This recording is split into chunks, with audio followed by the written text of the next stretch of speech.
어, 저번 주에 제가 말씀을 드렸을 때 건물의 기둥에 대해서 잠깐 말씀을 드린 적이 있어요. 기둥이 올바로 서야 건물이 제대로 쓸 수 있는 것이다. 그러니까 기초공사가 잘 돼야지만이 그 건물이 잘 쓸 수 있다라는 것이죠. 그리고 우리 신앙생활에도 건물의 기초 기둥과 같이 두 기둥이 있다라고 얘기를 했어요. 뭐하고 뭐라 그랬죠? 기도와 말씀이다. 그래서 저번 주는 그 중에 하나인 기도에 대해서 말씀을 전하였고요. 그래서 기도의 단계에 대해서 말씀을 전했습니다. 그리고 이번 주는 나머지 하나인 뭐예요? 말씀에 대해서 하나님의 뜻을 알기를 원합니다.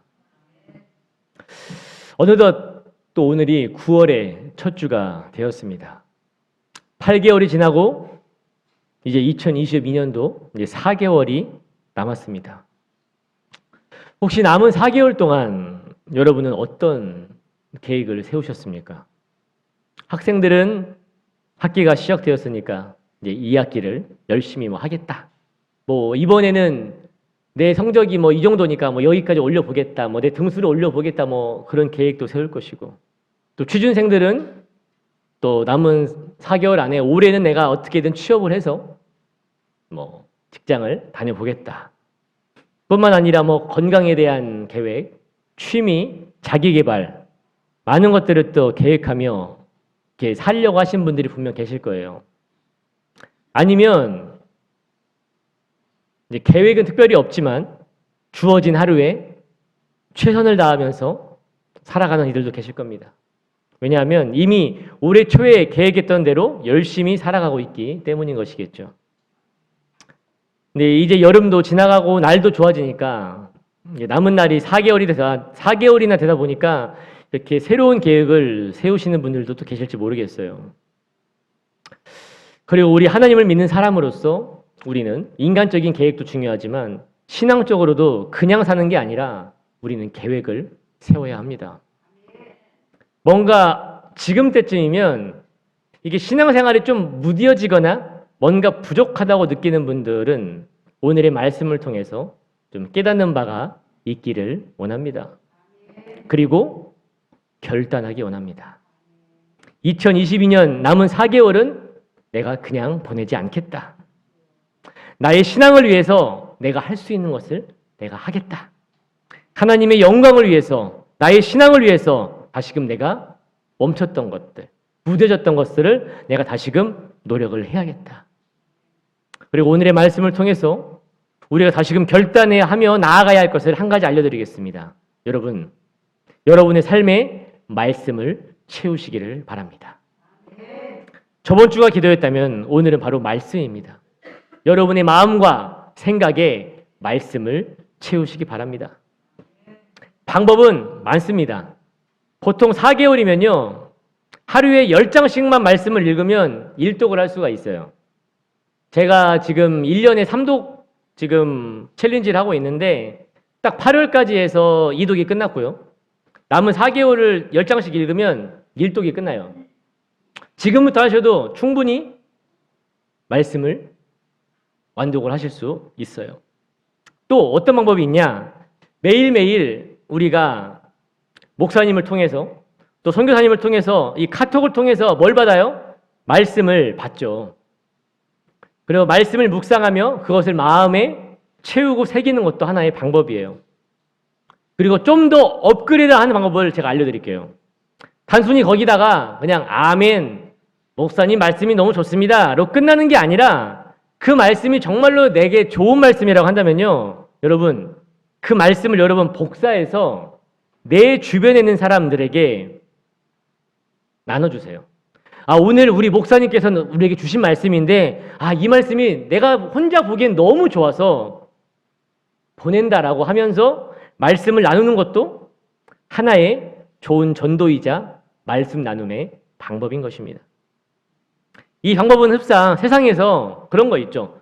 정말 좋은 정보를 알게 되면 이렇게 나만 알기보다는 다른 사람에게 뭐 하고 싶어요? 자랑도 하고 싶고 이렇게 알려주고 싶은 것과 같이 우리 하나님의 사람들은 좋은 말씀이 있으면 우리 주변에 있는 사람들에게 나누어 주는 것이죠. 근데 그러려면 먼저 내가 말씀을 알아야 하고 말씀에 내가 감동을 먼저 받아야 돼요. 그래서 우리는 우리의 심령에 뭘 채워 넣어야 돼요? 말씀을 채워야 합니다. 그런 말씀을 채우는 가운데 이 말씀이 우리에게 어떤 은혜를 주는지 오늘의 본문 말씀을 통하여 깨닫기를 원합니다. 우리 16절 말씀 보시면 첫 번째로 나오는 단어가 뭐냐면 모든 성경은 하나님의 감동으로 된 것으로 교훈이라는 단어가 있죠. 하나님이 주시는 말씀을 통하여서 우리가 깨달을 수 있는 것은 첫 번째로 교훈이에요. 이 교훈이라는 단어를 사전적 의미로 찾아보니까 이렇게 돼 있어요. 앞으로의 행동이나 생활에 도움이 되거나 참고할 만한 경험적 사실이라고 사전에 나와 있어요. 앞으로의 행동이나 방향, 생활에 도움이 되거나 참고할 만한 경험적 사실을 뭐라고 한다? 교훈이라고 한다. 맞아요. 하나님의 말씀은요, 앞으로 우리가 이 땅에서 어떻게 살아야 하는지에 대한 구체적인 방향을 알려줍니다. 방황이라는 단어가 있어요. 또한 인생을 표현할 때 그렇게 표현하죠. 망망대해에 놓여진 배라고 이야기하면서 이렇게 어디로 와서 어디로 가는지 모르는 것이 인생이라고 이야기를 합니다. 그러니까 확실한 목적지도 없고 뭐 확실한 의미도 모르면서 그냥 하루를 살아가는 이들에게 하나님의 말씀은 뭐가 돼요? 목적지가 됩니다. 의미가 되고 방향이 되는 거예요. 뭐 저도 좋아하는 찬양이지만 우리 목사님이 좋아하시는 찬양 가운데 항해자란 찬양이 있어요. 항해자. 그 찬양 후렴 구절이 그 구절이 있죠. 내 삶의 항해에 방향을 잡아 주시옵소서 라는 가사. 내 삶의 항해의 방향을 뭐 해주는 거예요? 잡아주시는 거예요. 무엇을 통해서요? 말씀을 통해서. 우리 모든 크리스찬들의 고백이 되는 것이죠. 그리고 하나님은 말씀을 통해 우리에게 그때마다 방향을 잡아주시고 말씀을 통해 교훈을 깨달아서 방향과 목적을 모르는 사람들에게 하나님은 그 항해자가 되어주시는 것입니다.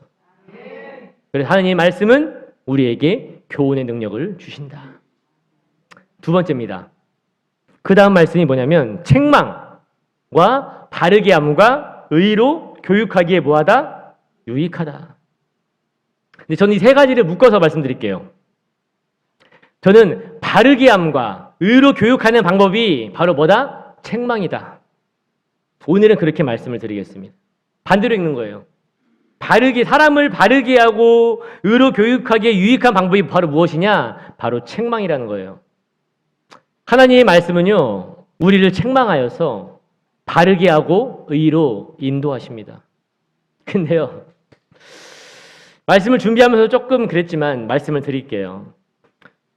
누구나 책망은 좀 듣기 싫어요. 책망을 풀이하면 싫은 소리, 올바른 소리라고 합니다. 근데 교회에서까지 와서 이렇게 말씀을 통해서 책망을 들으면 기분이 나쁜 건 사실이에요. 그때만큼은 기분이 나빠요. 그래서 교회에서는 듣기에 좋은 말씀, 힘나는 말씀, 뭔가 용기를 주는 말씀을 듣기를 바라는 것이 일반적인 성도들의 마음이에요. 그리고 실제로 그런 성도들이 많은 것은 통계적으로 나와 있어요. 대신 책망과 같이 싫은 소리를 많이 하는 교회는요, 성도들에게 뭐가 없어요? 인기가 없어요. 하지만 우리가 정말 하나님의 사람으로 온전해지기 위해서는요, 이 책망의 말씀도 들어야 합니다. 그리고 책망을 통해서 사는 길이 열립니다. 말씀 띄워주시고요. 열왕기상 22장 14절의 말씀 우리 함께 읽겠습니다. 22장 14절입니다. 함께 읽겠습니다. 시작. 미가야가 이르되 여호와께서 살아계심을 두고 맹세하노니 여호와께서 내게 말씀하시는 것 곧 그것을 내가 말하리라 하고. 제가 다시 한번 읽겠습니다. 미가야가 이르되 여호와께서 살아계심을 두고 맹세하노니 여호와께서 내게 말씀하시는 곧 그것을 내가 뭐하겠다? 말하겠다. 이게 무슨 뜻이냐? 말씀의 배경을 들으시면 와닿으실 거예요. 열왕기상 22장의 말씀을 잠깐 말씀을 드리겠습니다. 이건 14절의 말씀이고요. 열왕기상 22장의 배경은요, 하나님을 잘 섬기는 남유다 왕의 여호사밧이라는 왕이 있었고요. 하나님을 잘 섬기지 못하는 북이스라엘의 아합왕이란 왕이 함께 연합하여서 아람 나라하고 전쟁을 하려고 준비를 하고 있었어요. 연합군을 만들어서 전쟁을 하는 것이죠. 근데 이 전쟁을 하기 전에 아시겠지만 이 전쟁에 대해서 하나님의 말씀은 어떠한지 이 유다의 여호사밧 착한 왕이에요. 이 왕이 물어보라고 합니다. 그러자 그 당시에 이 이스라엘, 북이스라엘 나라에 미가야라는 하나님의 선지자가 있었고요. 그 외에 시드기야를 비롯한 다른 선지자들이 많았어요. 근데 하지만 이 아합 왕은 이 미가야라는 선지자를 싫어했어요. 왜? 항상 이 아합 왕에게 무슨 말만 전해요? 책망의 말씀만 전하는 거예요. 맨날 뭐 잘못했다는 말만 하는 거예요. 왕이시여 잘못했습니다. 뭐 잘못했습니다. 그렇게 하면 안 돼요. 가면 안 돼요. 그렇게 하면 안 돼요. 맨날 그런 얘기만 하니까 누가 듣고 싶겠어요. 싫은 거예요. 그래서 자기에게 좋은 말만 해주는 선지자들에게 물어보는 거예요. 이번 전쟁이 어떻게 될 것 같습니까? 그러니까 이번에도 역시나 그 선지자들은 왕에게 아부를 해야 되니까 그 중에 대표자가 시드기야라는 사람인데 시드기야를 비롯한 모든 선지자들이 아합 왕에게 나아가서 걱정하지 마십시오. 전쟁에 나가시면 승리할 것입니다. 그러니까 이때까지만 해도 이 아합 왕은 기분이 좋았어요. 보십시오. 여호사밧 왕이요. 지금 선지자들이 말하고 있지 않습니까? 전쟁에 나가면 승리한다고 합니다. 동기부여는 좋은 것 같아요. 좋은 말 해주면 힘이 나잖아요. 당연히 전쟁에서 승리한다고 하니까 기분이 좋은 거예요. 하지만 여호사밧 왕은 누구를 알고 있었어요? 이 미가야 선지자를 알고 있었어요. 그 선지자의 말도 들어봐야 될 것 같습니다. 그를 부르십시오. 근데 그렇게 하니까 부르러 갔어요. 근데 그 부르러 가던 신하가 이 미가야 선지자에게 훈수를 둬요. 선지자님, 지금 전쟁의 분위기도 그렇고 지금 모든 선지자들이 다 전쟁에서 지금 승리한다고 하니까 당신도 좀 그렇게 이야기를 하는 게 지금 분위기 안 깨는 거예요. 그 사람도 똑같이 말해주세요. 훈수를 둬요. 그러니까 분위기 깨지 말고 좋은 이야기를 이야기하라고 할 때 미가야가 하는 말씀이 방금 우리가 읽었던 14절 말씀인 거예요. 어떤 말씀이요? 내가 하나님께 맹세하노니 하나님이 나에게 주신 말씀 나는 그것을 말할 것이다. 아부하는 말을 하는 게 아니라 듣기에 좋은 말 하는 게 아니라 하나님이 나에게 주신 말을 내가 할 거라는 거예요. 그게 24절의 말씀인 거예요. 그 훈수를 두는 그 신하에게 나에게 훈수 두지 말라는 거예요. 나는 사람의 말을 듣지 않고 누구 말을 듣는다? 하나님의 말씀을 듣는다. 이게 하나님의 선지자겠죠. 그리고 역시나 미가야는 아합 왕 앞에 가서 이번에 또 얘기하는 거예요. 이번에 당신이 전쟁을 하면 어떻게 된다? 100% 죽을 겁니다. 아니 지금 다른 선지자들 다 승리한다고 하는데 갑자기 뜬금없이 이 분위기를 깨버리는 거예요. 당신 이번 전쟁에 나가면 100% 죽을 거예요. 하나님이 당신 죽이기로 했어요. 이미 이 다른 선지자들에게 읽어보시면 알아요. 저는 짧게 말씀드리는 거예요. 거짓말하는 영을 다 넣어줘가지고 지금 당신을 속이고 있는 겁니다. 당신은 이번 전쟁에서 죽을 거예요. 자, 아합 왕이 또 어떤 마음이 들었을까요? 기분이 완전 또 그냥 바닥을 쳤을 거예요. 그런데도 그 미가야의 책망의 말씀, 다른 말로 말하면 뭐예요? 이번 전쟁 안 나가면 당신 살 수 있어요. 지금 이 얘기하는 거예요. 맞죠? 나가면 죽어요. 하지만 이게 어쩌면 하나님이 한 번 더 기회 주신 걸 수도 있어요. 저는 그렇게 봅니다. 나가면 죽어요. 그러니까 뭐 하지 마라. 안 나가면 안 죽는다. 맞잖아요. 지금 미가야는 그 얘기 하는 거예요. 당신 나가면 100% 죽고 안 나가면 안 죽어요. 근데 하나님 말씀을 전했습니다. 분명 미가야를 통해서. 근데 아합 왕은 결국 이 미가야의 하나님의 말씀을 뭐예요? 무시해버려요. 또 싫은 소리 하네. 가! 너 저리 가! 그리고 전쟁에 나가서 여호사밧 왕하고 전쟁에 나가서 결국 이 아합 왕은 진짜 하나님의 말씀을 듣지 않아서 거짓말에 속아서 비참한 최후를 맞이하게 되죠. 우리는 이 말씀을 통해서 깨달아야 합니다. 진짜 하나님의 말씀은 미가야의 말씀이었어요. 정말로 이 미가야의 말을 듣고 깨달아서 전쟁을 하지 않았다면 이 왕은 살았겠죠. 그러니까 안 했어야 돼요. 또 하나님의 책망의 말씀을 듣고 회개했다면 하나님의 축복을 받았을 거예요. 근데 꼭 이런 분들이 있어요. 자기에게 좋은 말만 듣고 결국 하나님의 이 책망을 무시했기에 이 사람은 비참한 인생이 된 것이죠. 우리가 보는 이 성경을 볼 때 항상 보고 읽기에 우리는 알아요. 뭐가요? 이 성경이요. 좋은 말씀만 써 있지는 않더라고요. 실패한 인생의 이야기도 더 있어요. 책망의 말씀도 많이 나와 있어요. 더러운 이야기 얼마나 많은지 모릅니다. 무슨 자기 며느리가 아빠랑 시아버지랑 잤다는 등, 이게 유다와 다말의 이야기인데 그런 말도 안 되는 더러운 이야기, 안타까운 이야기들이 굳이 이 놀라운 완벽하다는 하나님의 말씀이라는 성경에 그런 이야기들이 들어가야 하는 것은 무슨 이유일까? 바로 그 책망의 말씀들이 우리를 살게 하는 말씀이기 때문입니다. 진짜 하나님의 말씀은요, 성도가 듣기에 좋은 말씀이 아니라 성도를 살리는 말씀입니다. 설령 가끔은 그 말씀이 우리에게 뭘로 들릴 수 있어요? 책망으로 들릴 수 있어요. 올바른 소리로 들릴 수 있어요. 싫은 소리로 들릴 수 있어요.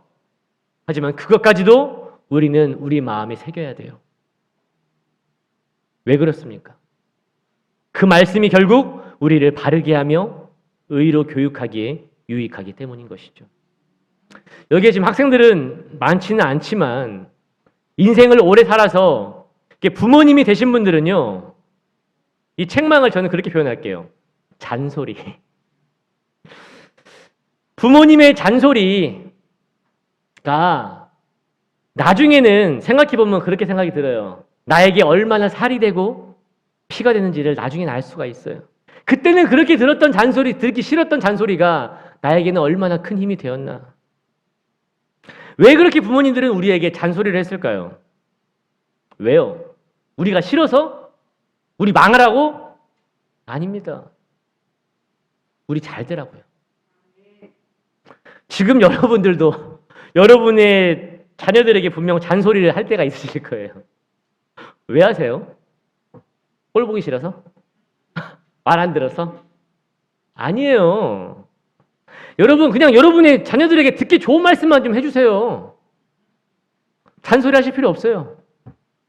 그런데요, 바른 길이 아닌 그릇된 길로 가고 있고요, 선한 길이 아닌 악한 길로 가고 있고요, 성공하는 길이 아닌 망하는 길로 가고 있는데, 그게 내 눈에는 뻔히, 여러분 눈에는 뻔히 보이는데 어떻게 좋은 소리를 합니까? 결국 좋은 소리 하면 어떻게 돼요? 그 자녀 망하는 거예요. 그래서 뭐 하는 거예요? 잔소리 하는 거 아닙니까? 그렇게 하면 안 된다. 근데 애들은 또 여러분의 말을 이해를 못하지. 그때는 그만 좀 해. 듣기 싫어. 내가 알아서 해. 뭘 알아서 해요? 부모님 말씀 안 듣다가 꼭 나쁜 길로 가는 사람이 한두 명입니까? 다 알고 말해주는 건데. 마찬가지로요, 하나님이 우리에게 듣기에 좋은 말씀만 주신다면요, 우리는 과연 어떻게 될까요? 아하방처럼 망하게 되는 거예요. 우리 인생에 있어서 부모님의 잔소리가 필요한 것과 같이 우리 신앙생활에 있어서도 하나님의 책망은 필요한 겁니다. 우리 모두 하나님의 진짜 말씀을 온전히 깨달아 알기를 간절히 소원합니다. 세 번째로요, 17절에 그렇게 말씀이 있어요. 성경은요, 하나님의 사람으로 온전케 하며 모든 선한 일을 행하기에 온전하게 하여 주신다. 마지막 세 번째인데요, 하나님의 말씀은요, 우리를 하나님의 사람으로 만들어주고 선한 일을 하게 만들어 주신다는 거예요. 어느 분야든 그 분야에 최고의 사람이 되고 싶다면 공부를 해야 돼요. 예를 들어 변호사나 검사가 되고 싶으시면 뭘 공부하면 돼요? 법률에 대한 책들을 읽고 공부를 해야겠죠. 사업을 하고 싶으세요? 여러분, 우리나라에 얼마나 사업가들의 책이 많은지 아십니까?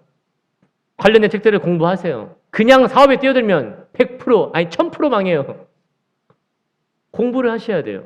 그 관련된 전문 분야, 특히 여러분이 성공하고 싶고 가고 싶은 분야가 특수하면 특수한 전문직일수록 그에 합당한 책들을 여러분 진짜 많이 읽으셔야 돼요.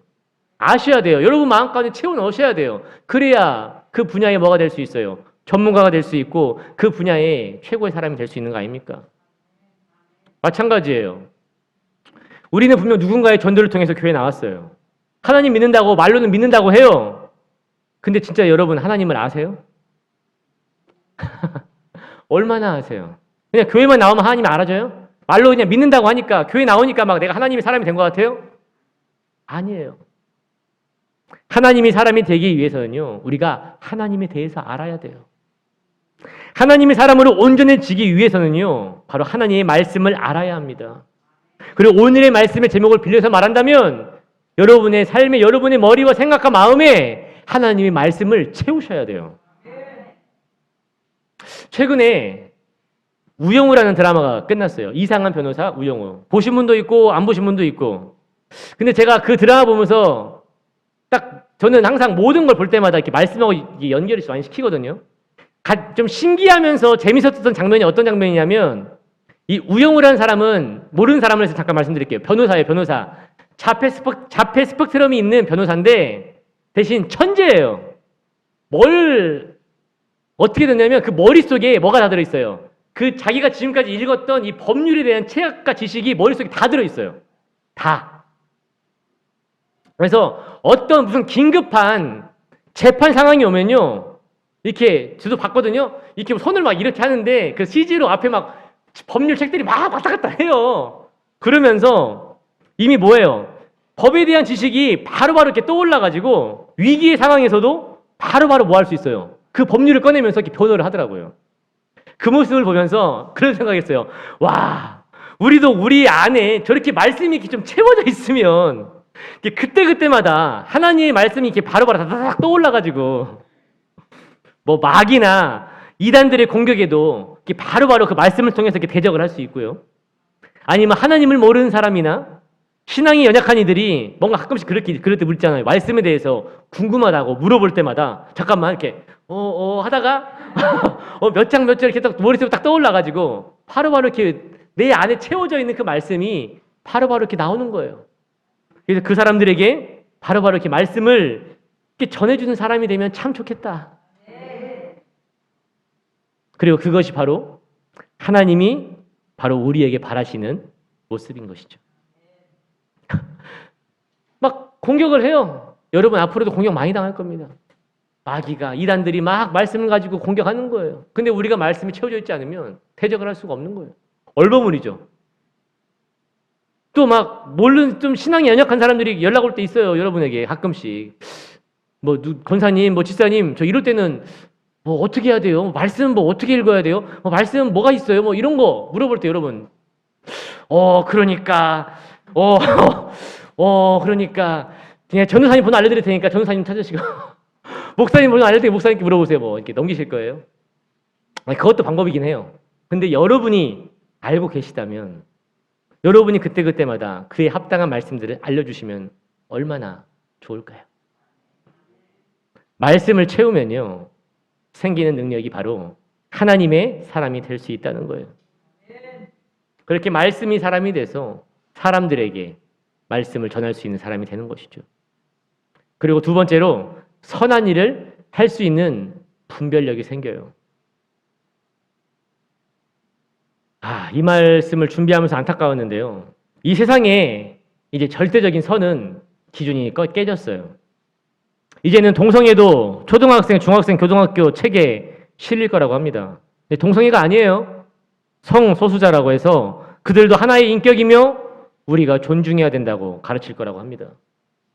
우리 어르신들이 살았던 시대의 도덕, 저의 세대에 배웠던 도덕, 그리고 지금 시대에 살아가는 아이들이 배우는 도덕의 기준이 달라진 것을 알고 계셔야 돼요. 이제는요, 이 세상에서의 이 선이라는 거의 기준이 모호해지고 애매해지고 있어요. 그전까지 악이라고 알았던 것이 이제는 선이 되는 것이 지금 이 세상이에요. 우리나라가요, 많은 발전을 이루고 있습니다. 모든 아이들이 이제는 기본적으로 다 학교에서 기본적인 상식과 도덕과 배움을 갖고 있는데도요, 예전보다 더 악해져 가고 있고요, 잔인해져 가고 있고요, 지금 여러분 어르신들이 살았던 때와는 비교도 할 수 없을 만큼 많은 죄들을 짓고 있다는 뉴스들을 많이 보셨을 거예요. 근데 옛날에 여러분 이렇게 핑계댔어요. 예전에는 죄 지은 사람들 뭐라고 핑계댄지 아세요? 못 배워서요. 꼭 죄를 지었다고 하면 그 사람들의 핑계는 뭔지 아세요? 저 사람이 못 배워서 그래요. 지금은요, 핑계가 안 돼요. 못 배운 사람이 어디 있어요? 오히려 배움이 넘치는 세상이에요. 오히려 더 영리해졌어요. 그런데도요, 세상은요, 아이들은요, 점점 더 악해져 가고 있어요. 많은 얘기 안 하겠습니다. 네 글자로 말씀드릴게요. 촉, 법, 소, 년. 최근에도 어떤 뉴스에, 성경 말씀이니까 말하면 안 되지만, 또 또라이가 한 명 있더라고요. 와, 무슨 그 편의점에, 그 아시는 분들은 아실 거예요. 막 편의점 점주를 막 끄집어내서 얼굴을 발로 차고, 그래 놓고는 자기는 안 간대요. 왜? 난 촉법소년이라 이거예요. 어이가 없어요. 근데 그 애가 교육을 못 받았을 것 같아요? 도덕이라는 책을 모를 것 같습니까? 아니까 그걸 이용해 먹는 거 아니에요. 오히려 머리가 영리한 친구 같더라고요. 법까지 알아요. 그것 때문에 지금 말이 많잖아요. 뭐 연령을 낮추네 안 낮추네. 더 길게 말 안 하겠습니다. 여러분, 선의 기준이 깨졌습니다. 세상의 기준에서의 선은요, 더 이상 사람을 선한 일로 온전케 할 수가 없게 됐어요. 아니, 가능은 하지만 퍼센테이지가 너무 낮아요. 그럼 무엇이 선의 기준이 될 수 있으며 선한 일을 온전케 할 수 있겠습니까? 오늘의 말씀에서는 그 답을 하나님의 말씀으로 이야기합니다. 하나님의 말씀이 선의 기준이 되어서 우리로 하여금, 아이들로 하여금 선한 일을 온전케 할 수 있는 능력이 되는 것이죠. 그래서 우리는 최선을 다해서 아이들을 비롯한 우리 모든 이들이 하나님의 말씀을 우리의 삶에 뭐 해야 돼요? 채워야 한다는 것입니다. 이제는 하나님의 말씀만이 소망이며 우리를 온전케 하여 주시는 능력이 되어 주십니다. 결론입니다. 시편 119편 105절에 우리가 잘 아는 말씀이 있어요. 주의 말씀은 내 발의 등이요 내 길의 빛이니라. 시편 119편 105절의 말씀을 통하여 오늘의 말씀의 결론을 맺습니다. 우리는 우리의 심령에 주의 말씀을 채워야 합니다. 그것이 우리의 신앙의 기둥이 되고 하나님의 사람으로 살아갈 수 있으며 그 말씀의 능력을 통해서 교훈과 책망과 선한 일을 온전케 할 수 있는 하나님의 능력임을 믿으면서 우리 모두 하나님의 말씀으로 충만해지는 광성교회 성도님들 되기를 간절히 소원합니다. 우리 다 같이 오늘의 말씀을 의지하여 1분 동안 기도하기로 합니다. 다 같이 기도하시겠습니다.